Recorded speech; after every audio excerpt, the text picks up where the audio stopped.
حضرت موسی علیہ السلام په وخت کې یو سړی و د هغه نوم و بلعم بن باعوره او بلعم بن باعوره دا سړی و چې هغه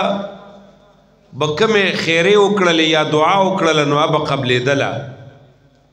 نو یو ځل بلعم بن باعوره ته خپل قوم راغی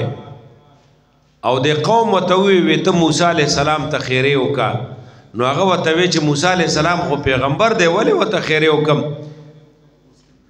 وی نه خیرې ورته وکړه بلعم بن باعوره خیرې موسی علیه السلام ته ونه کړلې خو بیا یې دغه قوم لالچ هغه له ورکه او خیرې شروع کړلې او چې کله خیرې شروع کړلې نو د هغه دا جبر ووتله وی دغه وخت کې دا خبره وکړله چې تاسو داسې وکئ چې زه خو اسم تباه کړم تاسو په خپله چونکې د هغې ظالم میلان هغې دنیا طرف ته لاړه د دنیا د لالچ د وجې نه تباه شو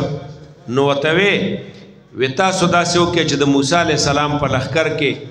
وی دا خپلې بیبیانې ورپرېږدی او خپلې لوریانې او خویندې ورپرېږدی او دوی دې بانه باندې هغې لښکر ته شریکې کې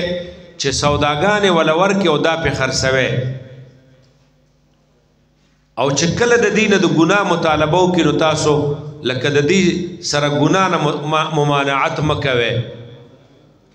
وی دوی به په خپله باندې هغه هلاک شي او برباد بشي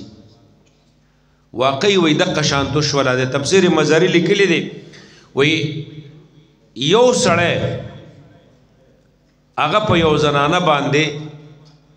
د هغې سره محبت واقع شو په او وی بیا موسی علیه السلام او هارون علیه السلام ورته ډېر زاري منت وکړل لیکن هغه منع نه شو او چې کله هغه نه ګناه وشوله